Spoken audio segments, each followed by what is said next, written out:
Wild ലൈഫിൻ്റെ കാര്യത്തിൽ ലക്കൊരു വലിയ ഫാക്ടറാണ്. 2 ദിവസത്തിനുള്ളിൽ 7 തവണ കടുവയെ സ്പോട്ട് ചെയ്ത ഒരു ട്രിപ്പിനെ പറ്റിയാണ് ഇന്നത്തെ നമ്മുടെ video. Welcome to the world of Krish wanderlust.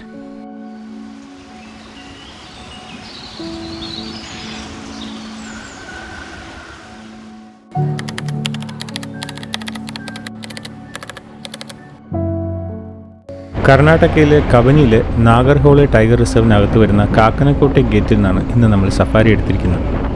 ഇങ്ങോട്ട് വരുന്ന റൂട്ടിനെ പറ്റിയും ഇവിടുത്തെ സഫാരിയെ പറ്റിയും മറ്റൊരു വീഡിയോയിൽ ഞാൻ വിശദമായിട്ട് പറഞ്ഞിട്ടുണ്ട്. അതിൻ്റെ ലിങ്ക് ഡിസ്ക്രിപ്ഷനിൽ കൊടുത്തേക്കാം. ആദ്യമേ തന്നെ പറയട്ടെ, ഇതൊരു റീസെൻറ്റ് വീഡിയോ അല്ല. ഈ വീഡിയോയിൽ കാണുന്നതെല്ലാം 3 വർഷം മുന്നേ നടത്തിയ 4 സഫാരികളിൽ നിന്നുള്ള കാഴ്ചകളാണ്. കർണാടക ഫോറസ്റ്റിൽ പോയിട്ടുള്ള ആൾക്കാരും അവിടുത്തെ വീഡിയോസ് കണ്ടിട്ടുള്ള ആൾക്കാർക്കും എല്ലാം അറിയാമെന്നുള്ളൊരു കാര്യമാണ് ഇവിടുത്തെ പുള്ളിമാൻ്റെ ഡെൻസിറ്റി. ഏറ്റവും കൂടുതൽ പുള്ളിമാനെ കാണുന്ന സ്ഥലങ്ങളിലൊന്നാണ് കർണാടക ഫോറസ്റ്റ്. സഫാരിക്ക് വരുന്ന പല ആളുകളും ഇതൊരു പുള്ളിമാൻ്റെ റിസർവ് ആണോ സ്പോട്ടഡ് ഡിയർ റിസർവ് ആണോ എന്ന് വരെ കളിയാക്കി ചോദിക്കുന്നത് ഞാൻ കേട്ടിട്ടുണ്ട്. പക്ഷേ പുള്ളിമാൻ്റെ എണ്ണം കൂടുന്നത് കാണുമ്പോൾ എനിക്ക് ആക്ച്വലി സന്തോഷമാണ് തോന്നാറ്. കാരണം നേച്ചർ എപ്പോഴും ഒരു ബാലൻസ് സൂക്ഷിക്കുന്നുണ്ട്. പുള്ളിമാൻ്റെ എണ്ണം കൂടുതലാണെന്നുണ്ടെങ്കിൽ ഒബ്വിയസ്ലി അവിടെ പ്രിഡേറ്റേഴ്സിൻ്റെ എണ്ണവും കൂടുതലായിരിക്കും. അങ്ങനെ ഇല്ലെങ്കിൽ ആ കാട് അധികകാലം അവിടെ ഉണ്ടാവില്ല. ഈ കൊടുങ്കാടിനകത്ത് കുറച്ച് മനുഷ്യർ നിന്ന് ജോലി ചെയ്യുന്ന കണ്ടായിരുന്നു.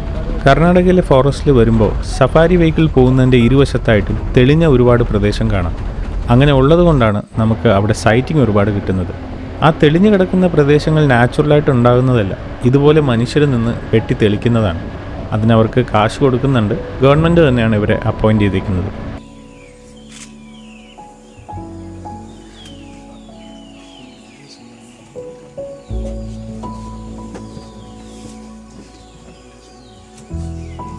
കർണാടകയുടെ ഫോറസ്റ്റിൽ വെറും 10% ബഫർ സോൺ വരുന്നത്. ആ ബഫർ സോണിനകത്താണ് ആക്ച്വലി സഫാരീസ് വിടുന്നത്.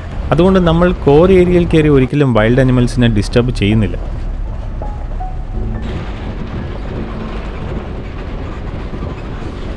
സ്പോട്ടഡ് ഡിയർ അല്ലാണ്ട് നമുക്ക് ആദ്യമായിട്ട് കിട്ടിയ സൈറ്റിംഗ് ആണ് ധോൽ അഥവാ കാട്ടുനായ്ക്കളുടേത്.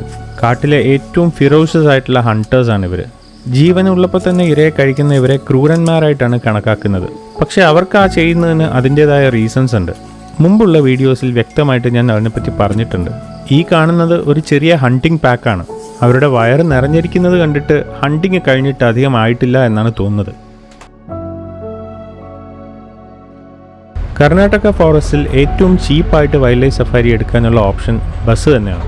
പക്ഷേ നിങ്ങളൊരു വൈൽഡ് ലൈഫ് ഫോട്ടോഗ്രാഫർ ആണെങ്കിൽ ഒരിക്കലും bus safari, at least common bus safari choose ചെയ്യരുത് എന്നാണ് എൻ്റെ വ്യക്തിപരമായ അഭിപ്രായം. അതെന്തുകൊണ്ടാണെന്ന് ഈ വീഡിയോയിൽ മുന്നോട്ട് പോകുമ്പോൾ ഞാൻ വിശദമായിട്ട് പറയാം. സ്പോട്ടഡ് ഡിയറിൻ്റെ നല്ല അലാം കോൾ ഉണ്ട് ഈ ഒരു ഭാഗത്തുനിന്ന്. പ്രിഡേറ്റേഴ്സ് അടുത്തുള്ളപ്പോഴാണ് അവർ അലാം കോൾ ഇങ്ങനെ പുറപ്പെടുവിക്കുന്നത്. എന്തിനെ കണ്ടാലും പേടിക്കുന്ന സ്പോട്ടഡ് ഡിയേഴ്സിൻ്റെ അലാം കോളിന് റിലയബിലിറ്റി കുറവാണെങ്കിലും സാധ്യത ഇല്ലാതില്ല.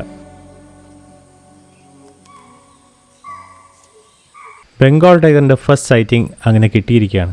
17 തവണ സഫാരിക്ക് വന്നിട്ട് ഒരു ടൈഗറിനെ കാണാൻ പറ്റാത്ത രാഹുൽ ബ്രോ തൊട്ടടുത്തിരിക്കുമ്പോൾ ഇതിൻ്റെ വാല്യൂ എന്താണെന്ന് മനസ്സിലാക്കാതിരിക്കാൻ എനിക്ക് പറ്റുന്നില്ല. ഏതായാലും സ്പോട്ടഡ് ഡിയേഴ്സിൻ്റെ അലാം കോൾ ഇത്തവണ സ്പോട്ട് ഓൺ ആയിരുന്നു. ഇതൊരു ടൈഗ്രസ് ആണ്. 75 to 177 kilograms ആണ് ഒരു ഫീമെയിൽ ടൈഗറിൻ്റെ വെയിറ്റ് വരുന്നത്. ലെങ്ത് ആണെങ്കിൽ 146 to 177 centimeters ആണ്. അതേസമയം മെയിൽ ആണെന്നുണ്ടെങ്കിൽ 100 to 261 kilograms വെയിറ്റും 189 to 300 centimeters ലെങ്ത്തും വരും. കാട്ടിലെ ശരിക്കും രാജാവാരാണെന്ന് ചോദിച്ചു കഴിഞ്ഞാൽ എൻ്റെ അഭിപ്രായത്തിൽ അത് കടുവയാണ്. ഇതൊരു അപ്പെക്സ് പ്രിഡേറ്ററാണ്. സിംഹമില്ലാത്ത കാട്ടിലെ കടുവയ്ക്ക് എതിരാളികളില്ല. സിംഹമുള്ള കാട്ടിലെ കടുവയോ കടുവയുള്ള കാട്ടിലോ സിംഹമോ സാധാരണഗതിയിൽ ഉണ്ടാവാറുമില്ല. എന്തൊരു എലഗൻസ് ആണല്ലേ ഇങ്ങനെ കിടക്കുന്നത് കാണാൻ തന്നെ. അവരുടെ ആ ഫേറിൻ്റെ ക്വാളിറ്റിയും അതിലുള്ള വരകളൊക്കെ makes them a simply majestic animal. Food എന്തോ ദഹിച്ചിട്ടില്ലാന്ന് തോന്നുന്നുണ്ട്. ഇങ്ങനെ കാണുമ്പോൾ പൂച്ചയായിട്ട് നല്ല സാമ്യം തോന്നുന്നില്ലേ? വെറുതെ അല്ലല്ലോ ഇവരെ ബിഗ് ക്യാറ്റ്സ് എന്ന് വിളിക്കുന്നത്.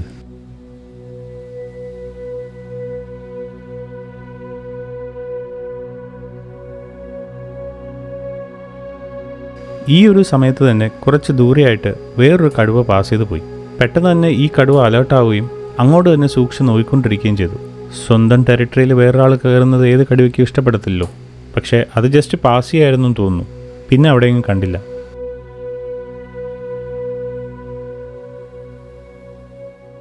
കബനി ഫോറസ്റ്റിലെ ഡ്രൈവേഴ്സ് തമ്മിലുള്ള കമ്മ്യൂണിക്കേഷൻ വളരെ സ്ട്രോങ് ആണ്. അതുകൊണ്ട് എവിടെയെങ്കിലും ഒരു സൈറ്റിംഗ് ഉണ്ടെങ്കിൽ ഉറപ്പായിട്ടും എല്ലാ വണ്ടിയും അത് അറിഞ്ഞിരിക്കും.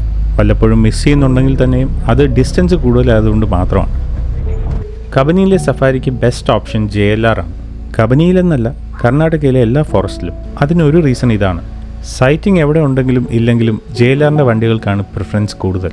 അവർ പാസ് ചെയ്യാനായിട്ട് നമ്മൾ ഒതുങ്ങിക്കൊടുത്തേ പറ്റൂ. സഫാരിയുടെ സമയക്കൂടുതലും ആൾക്കാരുടെ എണ്ണക്കുറവും വൈൽഡ് ലൈഫ് ഫോട്ടോഗ്രാഫിയിൽ വളരെ ഇമ്പോർട്ടൻ്റ് ആയിട്ടുള്ളൊരു ഫാക്ടറാണ്. ടൈഗർ സൈറ്റിംഗ് ഉണ്ടെന്ന് അറിഞ്ഞിട്ട് വന്ന വണ്ടികളാണ് ആ മുമ്പിലായിട്ട് കിടക്കുന്നതെല്ലാം. ഇവിടെ നിറയെ പുള്ളിമാൻ നിൽക്കുന്നുണ്ട്. ഇവരുടെ അലാം കോൾ ഇതുവരെ കേട്ടിട്ടില്ല. പക്ഷേ എന്തോ ഒരു റീസൺ കൊണ്ട് ഇവരെല്ലാം ഒരു സൈഡിലേക്ക് പതിയെ മൂവിയാണ്. വല്ലപ്പോഴെങ്കിലും നമ്മൾ ചിന്തിച്ചിട്ടില്ലേ, ഇത്രയും ഓറഞ്ച് റെഡിഷ് കളറുള്ള കടുവയെയും പുലിയെയൊക്കെ എന്തുകൊണ്ട് പുള്ളിമാൻ സ്പോട്ട് ചെയ്യുന്നില്ല എന്നുള്ളത്? അതിനുള്ള റീസൺ അവരുടെ ഐസൈറ്റിൻ്റെ പ്രത്യേകതയാണ്. ടിയേഴ്സ് എല്ലാം ഡൈക്രോമാറ്റിക് ആണ്. അതായത് അവർക്ക് ഗ്രീൻ, ബ്ലൂ തുടങ്ങിയ ഷെയ്ഡ്സ് ആണ് കാണാനായിട്ട് പറ്റുന്നത്. അവരുടെ ഫുഡിൻ്റെ കളർ മിക്കവാറും അത് തന്നെയാണല്ലോ. ഓറഞ്ച്, റെഡ് തുടങ്ങിയ ഷെയ്ഡ്സ് അവർക്ക് ഡിസ്റ്റിങ്വിഷ് ചെയ്യാനായിട്ട് പാടാണ്. കടുവയും പുലിയൊക്കെ നമ്മൾ കാണുന്ന നിറത്തിലല്ല അവർ കാണുന്നത്. അവരത് പച്ചയും നീലയും കലർന്ന കളേഴ്സിലൊക്കെയാണ് കാണുന്നത്. അതായത് കാടിൻ്റെ കളറുമായിട്ട് മാച്ച് ചെയ്യുന്ന രീതിയിൽ. അത് കാരണം കടുവയുടെയും പുലിയുടെയൊക്കെ പ്രസൻസ് കണ്ണുകൊണ്ട് കണ്ട് മനസ്സിലാക്കാനുള്ള അവരുടെ കഴിവ് വളരെ ലിമിറ്റഡാണ്. അതും കൂടെ ഇല്ലെങ്കിൽ ഇത്രയും സ്പീഡിൽ ഓടുന്ന സ്പോട്ടഡ് ഡിയറിനെ പിടിക്കാനായിട്ട് കടുവയൊക്കെ ഇനിയും ഒരുപാട് കഷ്ടപ്പെടേണ്ടി വരും. ഓൾറെഡി വെറും 10% ആണ് അവരുടെ ഹണ്ടിൻ്റെ സക്സസ് റേറ്റ് വരുന്നത്. ഏതായാലും സ്പോട്ടഡ് ഡിയേഴ്സ് അവിടെ നിന്ന് മൂവ് ചെയ്തത് വെറുതെ അല്ല. നമ്മൾ ഓൾറെഡി കടുവയെ കണ്ടു, പക്ഷെ വളരെ ദൂരെയായിട്ടാണ് കണ്ടത്. ഡ്രൈവർ പറയുന്നത് ബുഷിൻ്റെ എതിർ സൈഡിലായിട്ട് ഇത് വരും എന്നാണ്. സോ വണ്ടി തിരിച്ച് നമ്മൾ അങ്ങോട്ട് പോവാണിപ്പോൾ. ഇതാ നടന്നു വരുന്നുണ്ട് നമ്മൾ അന്വേഷിച്ച് നടന്ന ആ ടൈഗർ. സ്പോട്ടഡ് ഡിയേഴ്സിൻ്റെ ആ ഒരു കൂട്ടത്തിന് ലക്ഷ്യം വെച്ച് തന്നെയാണ് ആ കടുവ വരുന്നത്. സഫാരി വെഹിക്കിൾസിന് പൊതുവെ കടുവകൾക്ക് ഒട്ടും പേടിയില്ല. സോ വണ്ടി കിടക്കുന്നത് നോക്കാണ്ട് നമ്മുടെ നേരെ തന്നെ വരികയാണിപ്പോൾ.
വൈൽഡ് ലൈഫ് ഫോട്ടോഗ്രാഫിക്ക് വരുന്ന സമയത്ത് എന്തുകൊണ്ട് ബസ് സഫാരി എടുക്കരുത് എന്നുള്ളതിൻ്റെ റീസൺ ഞാൻ മുമ്പോട്ട് കാണിക്കാമെന്ന് പറഞ്ഞിരുന്നു. ഈ ഒരു വീഡിയോ വിടാണ്ട് കണ്ടു കഴിഞ്ഞാൽ നിങ്ങൾക്ക് ആ റീസൺ മനസ്സിലാവും. ഇത്രയും സമയം ഇത്രയും കടുവയുടെ ഒരുപാട് ആക്ഷൻ ഷോട്ട്സ് കിട്ടാൻ സാധ്യതയുണ്ടായിരുന്ന ഈ ഒരു ട്രിപ്പിൽ വളരെ കുറച്ച് ഫോട്ടോസ് മാത്രമാണ് എടുക്കാൻ പറ്റിയത്. അതിനുള്ള റീസൺ ഫോട്ടോ എടുക്കാൻ വേണ്ടി ക്യാമറ വയ്ക്കാൻ ഒരു ഗ്യാപ്പ് പോലും കിട്ടുന്നില്ല എന്നുള്ളതായിരുന്നു. ടൈഗറിനെ സൈറ്റ് ചെയ്ത ഉടനെ തന്നെ ആ ബസ്സിലുള്ള മുഴുവൻ ആൾക്കാരും ആ ഒരു ഡയറക്ഷനിലേക്ക് ഓടി വരും. അവിടെ വന്നു കഴിഞ്ഞാൽ പിന്നെ തിക്കും തിരക്കുമാണ്.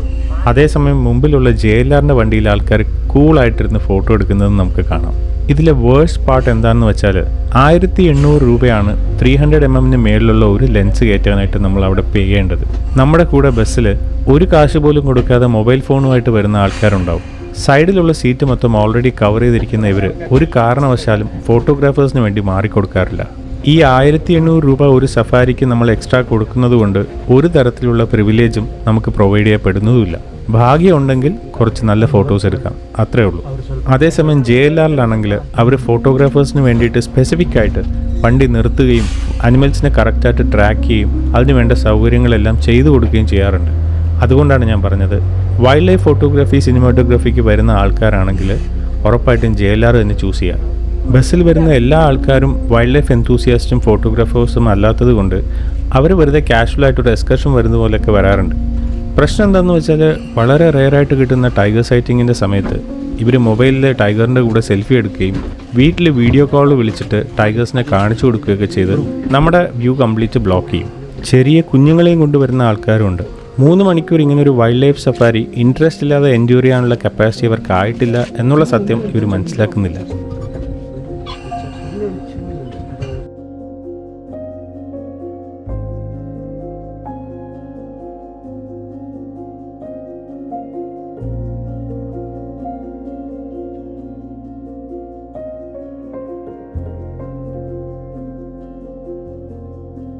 സോ ഇനി നിങ്ങൾ എപ്പോഴെങ്കിലും ഒരു വൈൽഡ് ലൈഫ് ഫോട്ടോയോ വീഡിയോയോ കാണുകയാണെന്നുണ്ടെങ്കിൽ അതിന് പിന്നിൽ ആ ഫോട്ടോഗ്രാഫർ എടുത്തിട്ടുള്ള എഫേർട്ട് ഒന്ന് ഓർക്കുക.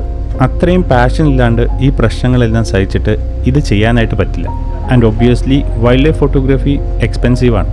അത് എക്യുപ്മെൻറ്റ്സ് ആയിക്കോട്ടെ, സഫാരി ചാർജസ് ആയിക്കോട്ടെ, സ്റ്റേസ് ആയിക്കോട്ടെ, എല്ലാം നോർമലിനെക്കാട്ടിലും കൂടുതലാണ്.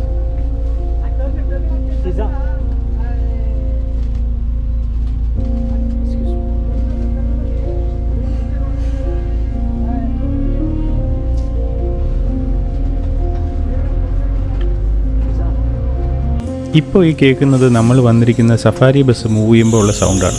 ഇത് കേട്ടിട്ട് ഓടാത്ത കടുവയെ സമ്മതിച്ചേ പറ്റൂ.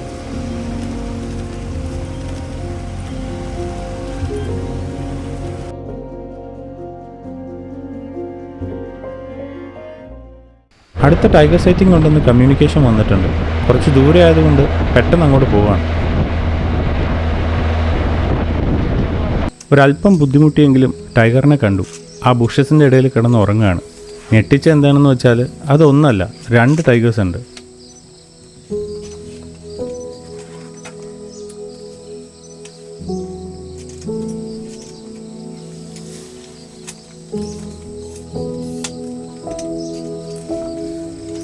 ഒരുപാട് സമയം വെയിറ്റ് ചെയ്തെങ്കിലും ടൈഗേഴ്സ് എണീക്കുന്ന ലക്ഷണമൊന്നും കാണുന്നില്ല. അതുകൊണ്ട് ഇപ്പോൾ ഇവിടെ നിന്ന് മൂവ് ചെയ്യാമെന്ന് വിചാരിച്ചു.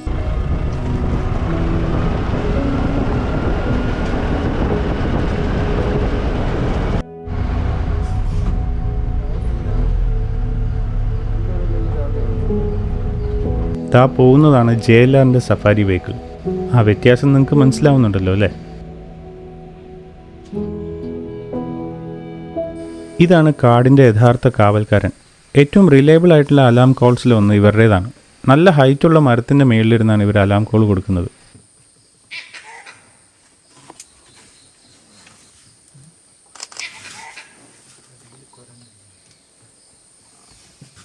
ആ അലാം കോളും വെറുതെ ആയിരുന്നില്ല. അടുത്ത ടൈഗർ സൈറ്റിംഗ്.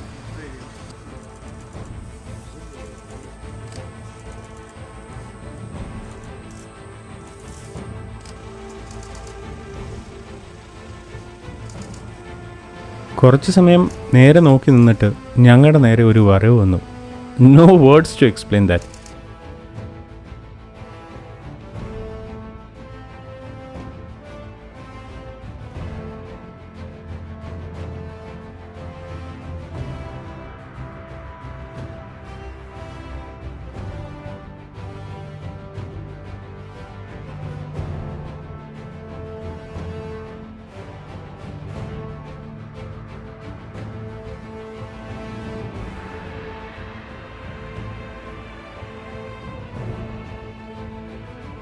കാട്ടിലെ ഏറ്റവും മെജസ്റ്റിക് ആയിട്ടുള്ളൊരു ജീവി തൊട്ടടുത്ത്. ഗൂസ് ബംപ് മൊമെൻ്റ് എന്നൊക്കെ പറയത്തില്ലേ, ഇതാണത്.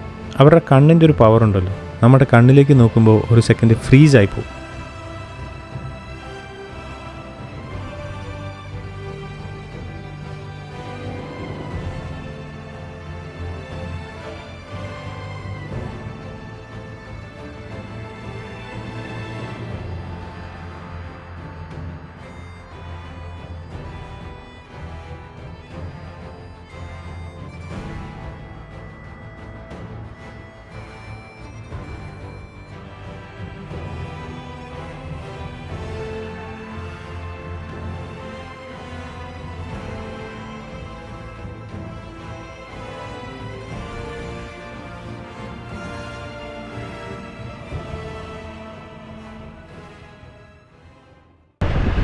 ഇത് ഞങ്ങളുടെ ലാസ്റ്റ് സഫാരിയാണ്.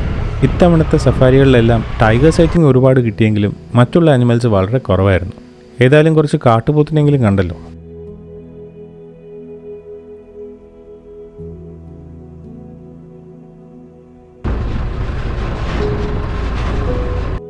ദാ വീണ്ടും ഒരു ടൈഗർ സൈറ്റിംഗ്. ബുഷിനുള്ളിലേക്ക് കയറി പൊക്കോണ്ടിരുന്നപ്പോൾ വണ്ടിയുടെ സൗണ്ട് കേട്ട് പെട്ടെന്ന് നിന്നതാണ്. അടുത്തടുത്ത സഫാരികളിൽ സെയിം കടുവയാണോ വീണ്ടും കണ്ടതെന്നറിയില്ല. പക്ഷെ 4 സഫാരി എടുത്തിട്ട് ഞങ്ങൾക്ക് ടോട്ടൽ 7 കടുവകളെയാണ് കാണാൻ പറ്റിയത്. അതിൽ ഒരെണ്ണത്തിൻ്റെ ഫോട്ടോസും വീഡിയോസും കിട്ടിയില്ല. എന്താണെങ്കിലും ഐ ഫീൽ എക്സ്ട്രീംലി ലക്കി.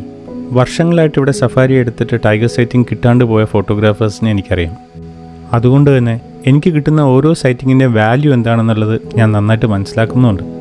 ഇങ്ങനെ സംഭവിക്കുന്നത് എന്ത് ഫാക്ടർ കൊണ്ടാണെങ്കിലും എന്നും അതങ്ങനെ തന്നെ ഇരിക്കട്ടെ എന്നാണ് ഒറ്റ പ്രാർത്ഥന.